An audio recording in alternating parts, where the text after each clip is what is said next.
Yes, Spofi Nation. Welcome to episode 6 of the JockChain, where we're talking sports on the blockchain. We have another very important special guest here today. We have my younger brother, JLad. You've seen him on the show before, opening his premium pack. We're going to run through an interview. JLad, what's going on, man? Not much, man. Thanks for having me. Glad to be back. For sure. T. Philly, what's good, man? Happy Sunday. Happy Sunday, brother. So let's dive right into it. We've shown it on the show before, JLad. You got to open a premium pack. You were one of the chosen lucky ones to experience that, and thank you for letting us record that. What a wild ride it was. So talk us through just the initial moments when you saw your line in the queue and you were in the front and you realized you got a premium pack. What was that like? Yeah, I was very shocked immediately.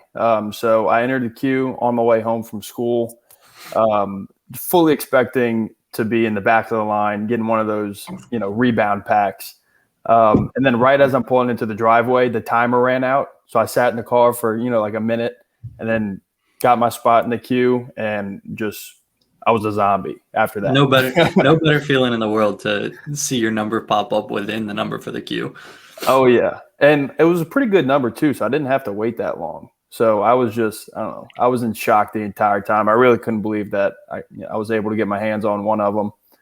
And then I was just, praying that everything was going to go well, with the purchasing of the actual pack and no glitches and anything like that. And it all ended up working out.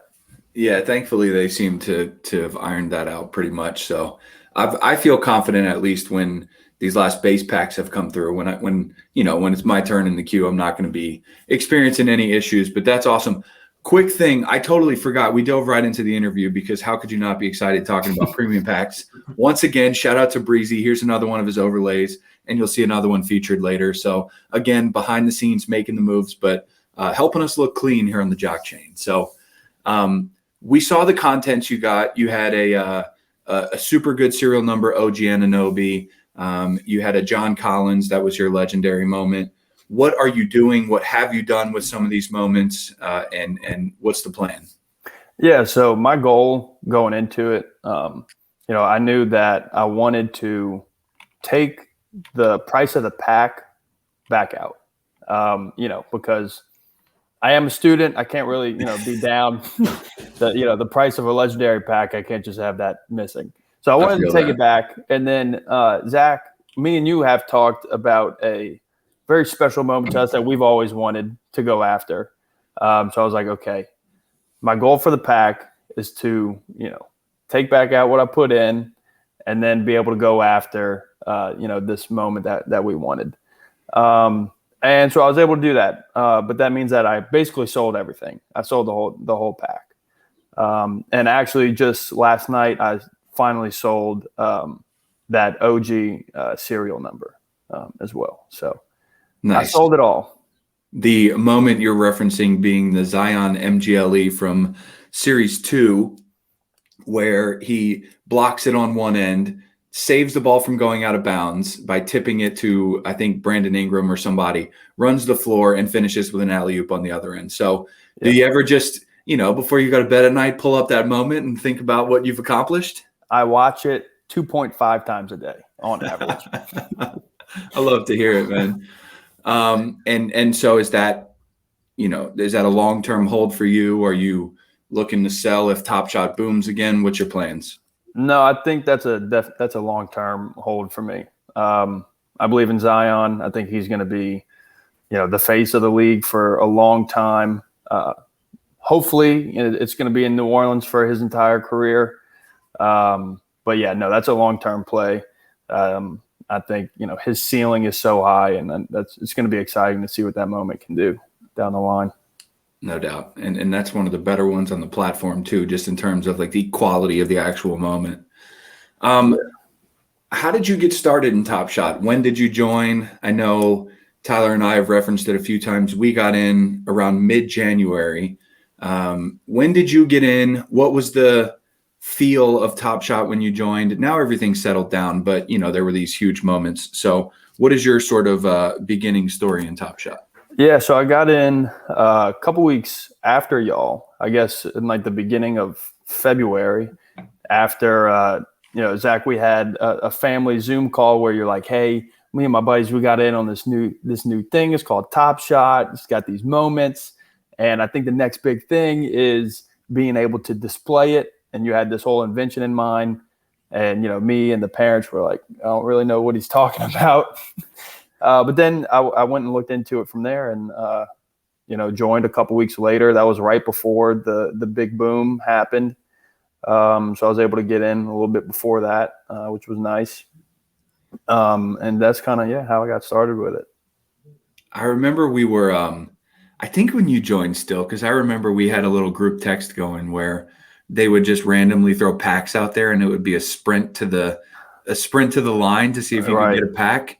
What's your earliest memory of sort of the pack process? Because for me, when we first joined, they had base packs available for sale around the clock. They just weren't selling out. And then it became a first person to actually click buy and have it go through process. So like a first to the thing. So I don't remember the timelines. What was your first experience of buying a pack? Yeah, I think that was it. It was like the first person to get there. It was like first come, first serve. But you could still get multiple packs, right? Like after you got your first one. So I remember it was late at night, maybe like 10:30 for my first drop. And me and you got on a call and you were walking me through the process.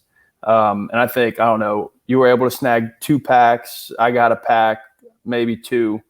But yeah, it was definitely before the queue system and the drop and all that. It was pretty wild. And you were telling me sometimes like it would happen in the middle of the night. So, I'd be, worried if I was going to miss it, that kind of thing. Not going to sleep. Yeah. They used to send out messages in the Discord and say, hey, no packs tonight, get some sleep, because people were going crazy because these packs were such a high return on the $9 it costs or, to get the pack. So what is your long-term plan? I know you're going to hold the Zion long-term. What are your thoughts on Top Shot long-term being a successful project or being here to stay and sort of your goal moving forward? So in terms of Top Shot, I'm all in on it. I don't think it's going anywhere.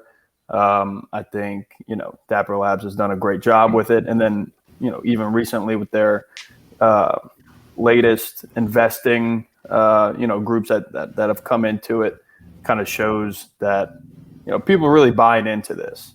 And, I still think that we are in the very beginning stages of it, so I definitely think that Top Shot is here to stay. In terms of what I want to do with my collection, I don't know. That changes daily. I feel you there. Yeah.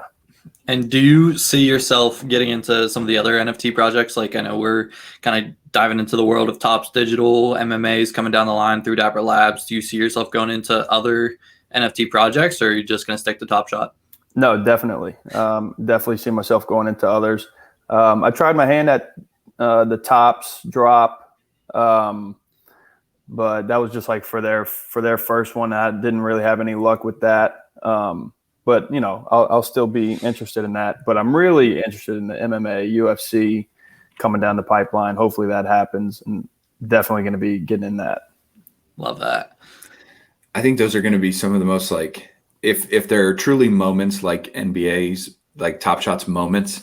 It's just going to be so sick to own some of these like incredible. There was one last night, a spinning back elbow knockout, like just some cool stuff that you'll be able to have. So I'm with you there. Tyler, any last questions for JLad before we wrap up? No, I don't think so. Is there, now that you got your hands on the Zion MGLE, anything else that you're targeting? Or are you satisfied right now? I'm kind of satisfied right now. It's hard not to be satisfied. That was a goal of mine for a while, and we were finally able to get it. So, that's I'm pretty satisfied right now. For sure, man. Well, thank you for sharing with us. Thank you again for letting us record the pack. It was an awesome experience. Hopefully, you passed some of that legendary pack drop luck onto the rest of the SpoFi Nation, because we're trying to get one as well, man. So we appreciate it. Absolutely. Thank y'all for having me. All right, brother. We'll catch you later. All right, later. All right, man. So that was a pretty good rundown there. A point of view from someone who joined Top Shot.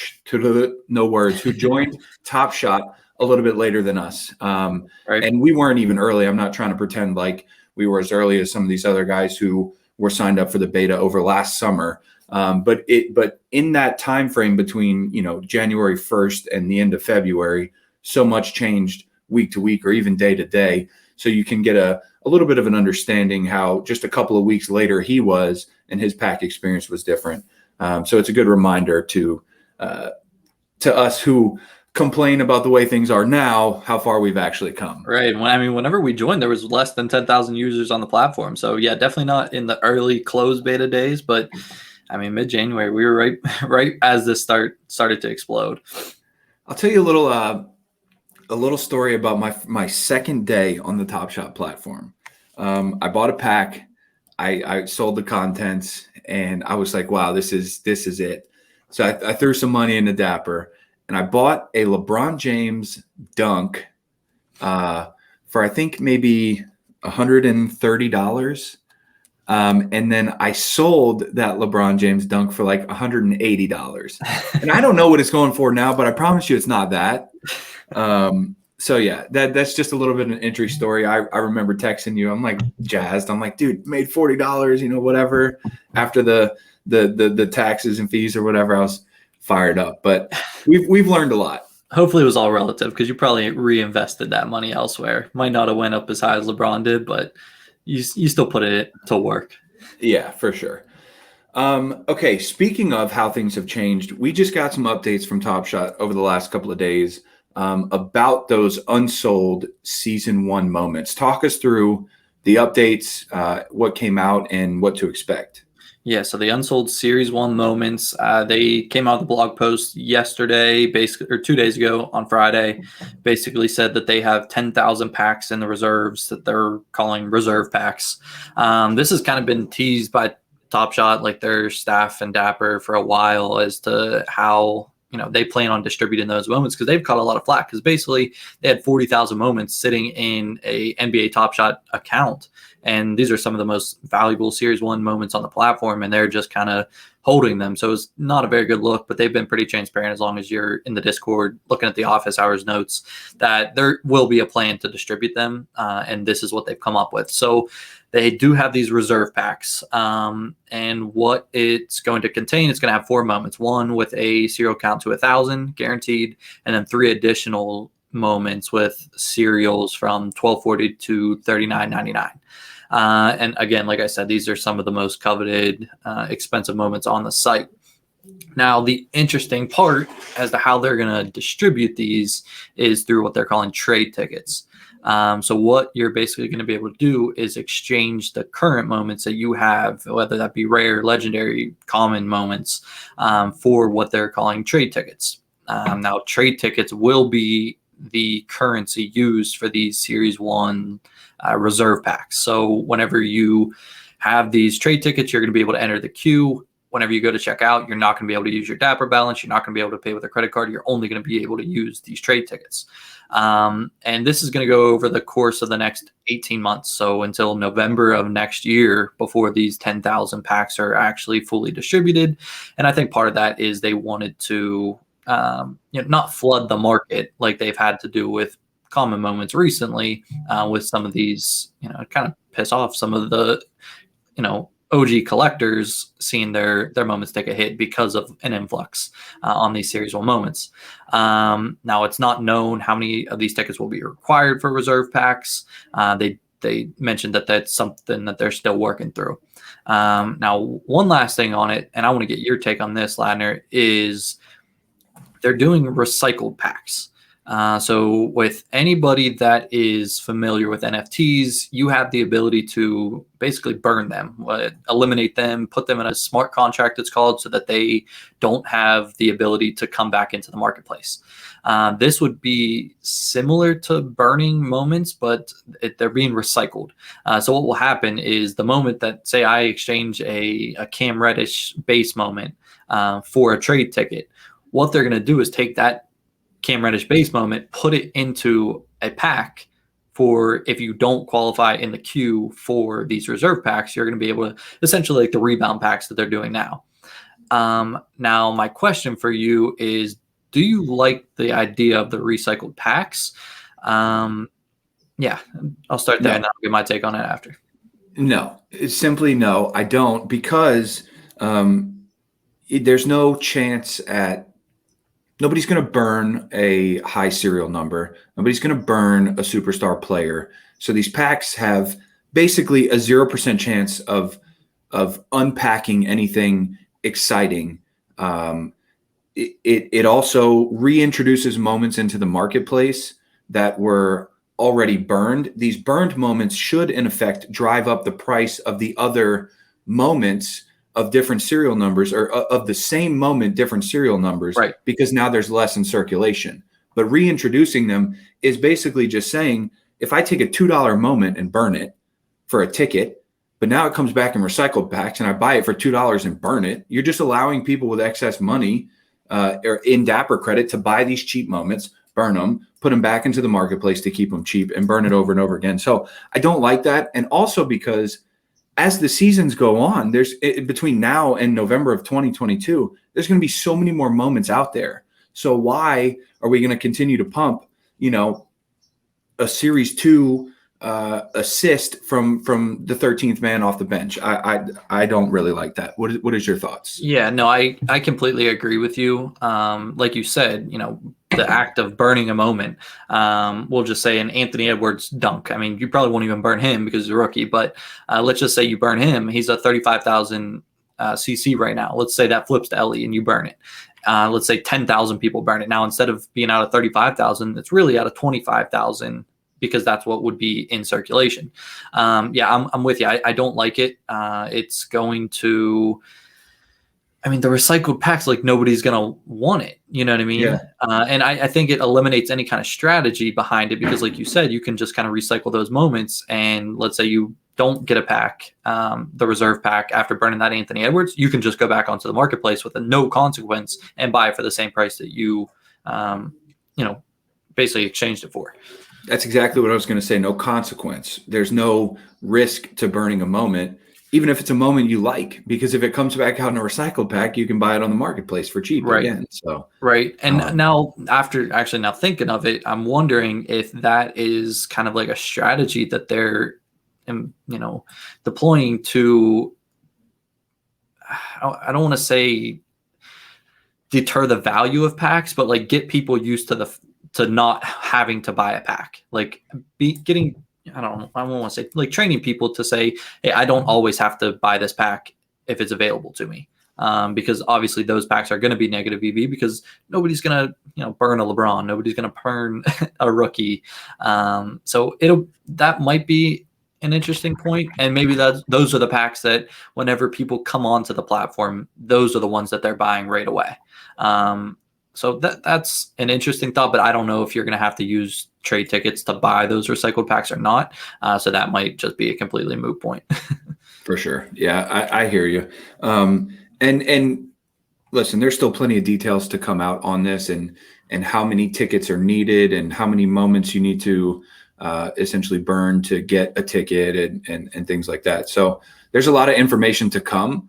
But just given the conversation that we're having and what we sort of think it's going to be, I don't like the idea of recycled packs too much. And hopefully they continue. They've done a really good job at changing their course if they get an extreme amount of pushback from the community. So just everything that I'm hearing, everything I'm seeing on Twitter, people are in the same boat as us, and they really want to be able to burn their moments, because that can, like you said, indirectly drive up the price of the other ones that they hold. For sure. Keep that thought in mind about burning moments, because we're going to switch gears here in a second and talk about Topps Digital. Any final thoughts on Top Shot? Any other news to cover? No, I'm excited to see how they wrap up the LaMelo Ball Master Challenge. Hopefully it comes soon. He came back last night, so all is good in the world with that. Hopefully he makes a late push for Rookie of the Year and gives us that bump we were hoping for. For sure. I'm very ready for this challenge to be over, by the way. So we'll keep moving there. Let's switch gears and talk about Topps Digital, and talk about how they're actually implementing this burn strategy. And I kind of like it because it has driven up the value of some of these common moments, similar to the challenges in NBA Top Shot, where a moment might otherwise not be valuable, but if you need it for a challenge, it drives up. So we've touched on it before, but what Topps is doing with these Redux recipes is they're taking 4 players or 6 players and you have of common cards, and you have to own them and then burn them. And this is a permanent burn. This is eliminating them from the circulation count of those moments. If you burn all 4 or all 6, whatever's needed for the specific recipe, you get a chance at a limited card. And there's, like Manny Machado, Mookie Betts. I think there's a Trevor Bauer in there. There's about 10, I think, so far of these special cards that you can get, 70-year Topps anniversary styled cards that you can get by burning those. So the common cards are going from very little value to, we've seen some be in the ballpark of around $100 when they're needed for this recipe. I know last time we talked, Tyler, you had a couple that might have been used for the recipe. What did you decide to do? Did you buy them and burn, or did you sell yours? Yeah, I took the ones that I had in my inventory, in my wallet, that were part of the challenge, and I just sold them. I didn't buy the additional ones to burn for the packs. I just kind of cashed in on the challenge bump. I went without style. Yeah, I agree. I did as well. And in fact, I took a deep dive into we've seen 2 different recipes now, 2 different weeks of recipes now. And there's no rumors. It's not like Cool Cats where it's themed or anything like that. But I am taking a guess on a card that I think will be used in this next recipe. And if not in this next one, in the next couple of weeks. And when I was buying in, it was less than $15. I just looked, it's at $20 now. And I don't know I doubt it's from speculation, and more so that the market is actually in a good spot right now. And the price of cards is going up. But I will explain my theory here, but I'll also give a little shameless plug to join our Discord, because I put this in the Discord several days ago as well. And we've just had some good conversation about it. So I don't know if this is going to be right. This is not, advice. I bought a couple of these and hopefully it does work out, but I'll let you know my theory here. So in the mini recipes, 4 pitchers have been used in the first 2. In the first one, it was Bauer, DeGrom, Verlander, and Arrieta. In the second one, it was Snell, Kershaw, Bieber, and Scherzer. So these are not like scrub pitchers. These are names that if you follow baseball, you certainly know. Taking it a step further, in each week, in the first week, the Trevor Bauer common card used was a league leader variant, like a common card. It says league leader on the side.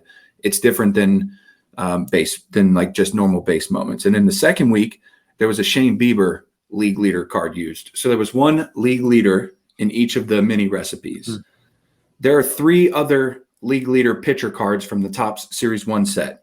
Jacob deGrom has 1, Shane Bieber has 1, and Yu Darvish has 1. Jacob deGrom's base moment was already used in the first recipe. Shane Bieber's base moment is used in this second recipe. So just using the logic that they're not going to double up on these right away, it leaves Yu Darvish as the only league leader card that is not used so far that could be used in a coming one. So I bought a couple of Yu Darvish cards. Hopefully it is used.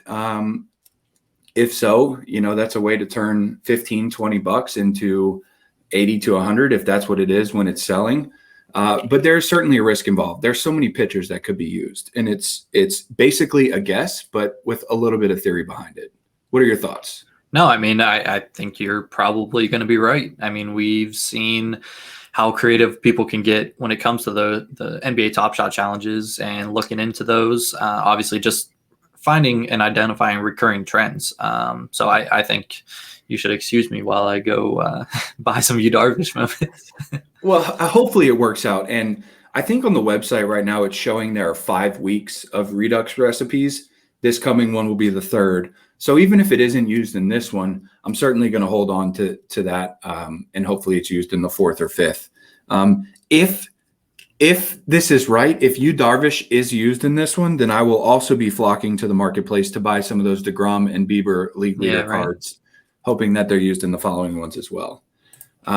So that's kind of where we are. It's we still don't have any news on Topps Digital if they're going to be coming out with any packs. So This is very much more like the real collecting scene where, you have your cards and you kind of hold them, and Right. there's nothing much going on. But I do like the Redux challenges, if you will. Yeah, I definitely think it's cool. Keep people entertained because, like you said, I mean, if it's X amount of months between pack drops, it's going to be hard to keep people's attention. But if you can continue to do this, any other things that they pop up, which I'm sure they're planning on, it just keeps people engaged with the platform. Question for you. Yep. I know the very first time we talked about this, you mentioned maybe an Eloy or somebody like that. So, some of these players that you're a fan of. Have you gone out and purchased any cards? And if so, what are they? I have not yet. I did sell, like I said, the ones that were used for the Redux pack. So I do have some wax in the account that I plan on putting to work. I have not yet, though. I've kind of wanted to let the market settle a little bit. I want to do a little bit of comparison between how these relate to their physical card counterparts. And I know that's something we're going to do a little bit more of a deep dive on.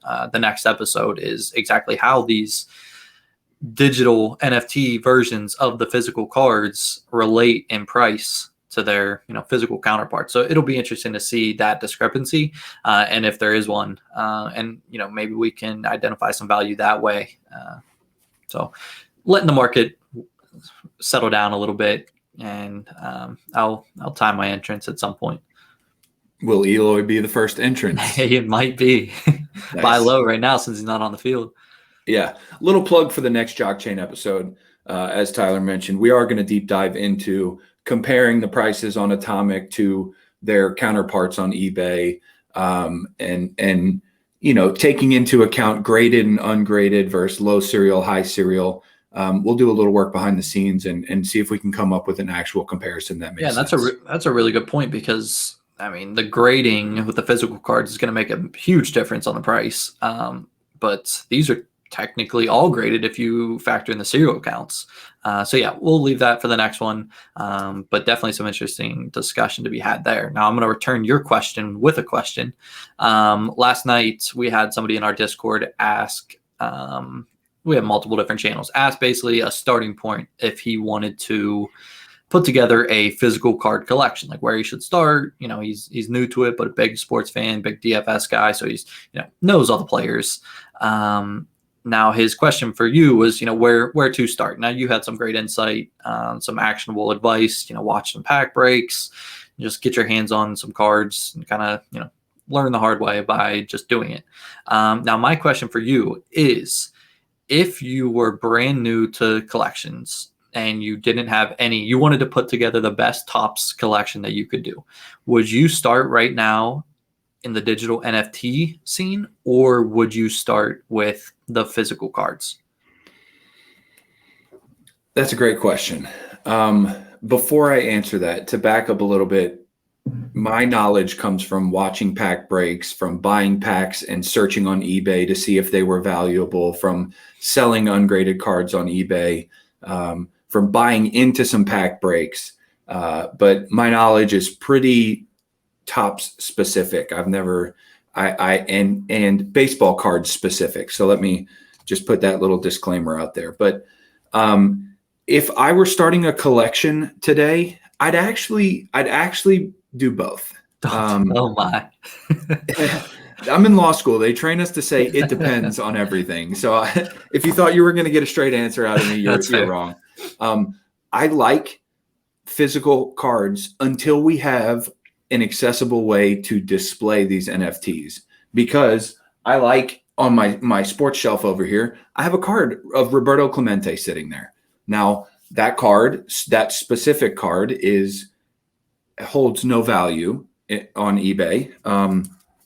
But that card, I like it. So if you're starting your collection, if there are cards, players, teams, whatever that you like, get those cards and have them, on display, have them in a binder, whatever it may be, because those are the ones that actually mean something to you. Now, if you're building a collection for long term, you want to be able to pass these to your kids in 30 years, you want to sell something in 30 years, whatever the case may be, online, Topps Digital.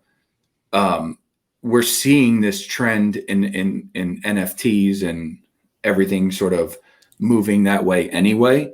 So we already have seen from this first Series 1 drop that the cards match the physical one in terms of the number that are produced. But the utility is going to be increased behind it. The ease of selling it is 100 times that of the physical card space. So if you're looking for a long-term collection because you want to collect the cards and hopefully one day it turns into something, online. If you want cards in your personal collection, go ahead and get the actual card until there's a way to display these. So I know it's a bit playing both sides. What that would look like for me, I would buy 10 cards on eBay that I really like, ungraded, just to have, and I would do everything else online. So more leaning towards online. Right. And I mean, right now, like, we don't have some access on Topps Digital to some of those older cards. I mean, we just have the cards that exist right now, and there's no telling as to, how, if, and when they would release, previous cards like that. So, this could be a starting point. Anything before now, go ahead and get the physical. Anything after now, go ahead and, build your wax wallet up. Definitely. With the caveat being that they continue to push product on these. Like, the common Series 1 packs, like, yes, they sell out, but their mint count is way more than what we're seeing on Atomic Hub right now. So if they continue to push these, and if they're continued to be put online at the same rate that they're put in the physical world, and the direction is clear that online is they're going to put time and effort into it, then that's where I'd be spending most of my time as a collector. But there is still something about having the actual physical card. But as soon as there's like a little mini projector that can take my NFT from my wallet and put it on my shelf, I'll be all online. And last thing I'll say on it too is, obviously, Topps isn't going to go anywhere. It's not like they're eliminating their physical card platform, but I mean, the fact that they got into this means that they do see a future in it. And, if you want to take it, from their point of view, I certainly would. For sure. Any final thoughts for this episode of the JockChain? No, I think we covered. I'm excited to look into next week as to, identifying some value, seeing the differences between the physical and digital cards, because I am genuinely curious to see what that difference looks like and, how they're valued. And obviously it might break down to some mint count, but we'll get into that. For sure. Okay, so let me wrap it up by saying this. Thank you guys for the support. We had an amazing giveaway tied to the first Topps packs. We gave out 5 standard packs, and one of the lucky winners pulled a Mike Trout out of the standard pack, and it just doesn't get any better than that. Unbelievable. That user, he's in our Discord. He shared it on Twitter as well. He was generous enough, and he insisted on gifting back to SpoFi. He gave us a Rainbow Parallel Nate Pearson rookie card that we're going to include in a giveaway with some more standard packs coming. Double-digit serial too. Double-digit serial. It's a banger of a card, especially if you're a Blue Jays fan, especially if you're into collecting and hodling rookies. So stay tuned. Step 1 of the giveaway is going to be to subscribe. So if you're here on YouTube, subscribe down below, please. Follow our podcasts. Follow us on socials at SpoFi HQ. We appreciate the support. Join our Discord, and we'll catch you guys in the next one.